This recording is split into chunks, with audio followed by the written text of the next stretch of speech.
लेना चाहिए कि जिस पद में है, जिस धर्म में है, जिस कर्तव्य में है, चाहे कुछ भी हो जाए, हम अपने कर्तव्य से विमुख नहीं होंगे। जितना जब महान है उतने कर्तव्य महान है। दोनों बातें समझना।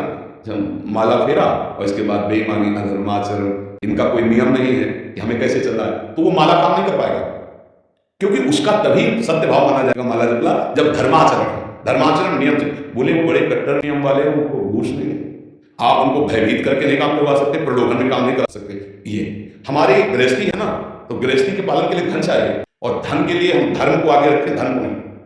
धर्म हमारा कर्तव्य क्या, प्राय, जैसे पूज्य बाबा ने कहा, आज हमारे देश में बहुत दुर्दशा हो रही। क्यों? क्योंकि सब अपनी जगह से गलत हो रहे हैं।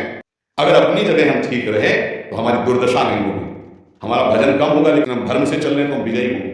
हम भगवान को प्रसन्न कर सकते हैं, क्योंकि हमें जो कार्य मिला वो भगवान का कार्य, सृष्टि भगवान का कार्य। जैसे नए बच्चे कुछ वकील कोई ऐसा कंपनी तो ऐसा कुछ बोले कि हमारी कंपनी को ये सिखाया जाता है, तो हमको तो ये करना ही होगा, अगर नहीं करेंगे तो हमारी वकालत का मतलब क्या रहा? नहीं, वकालत का मतलब अधर्मी को, तो धर्म व्यवस्था आपकी पूरी है, धर्म व्यवस्था ठीक है तो परिवार स्वस्थ रहेगा, सुखी रहेगा, भगवान आप पर प्रसन्न रहेंगे। अच्छा, फिर हमने तर्क रखा कि जैसे आपकी बहन के साथ कोई गलत व्यवहार करे, आपको पता है, और वो आप 10 लाख रुपया घूस दे, तो क्या आप उसका पक्ष लेंगे? नहीं, तो फिर दूसरी बहन के साथ किया। अब यहां विचार करना, अपने भाई का अगर कत्ल किए हो, मुझे पता हो कि ये दोषी है, तो क्या हम पैसे से उसको मुक्त करने देंगे?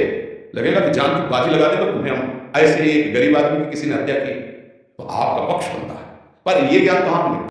बिना अध्यात्म के ज्ञान तो मिलेगा ना। ज्ञान तो इस बात का मिला कि कैसे पैसा कमाया जाए।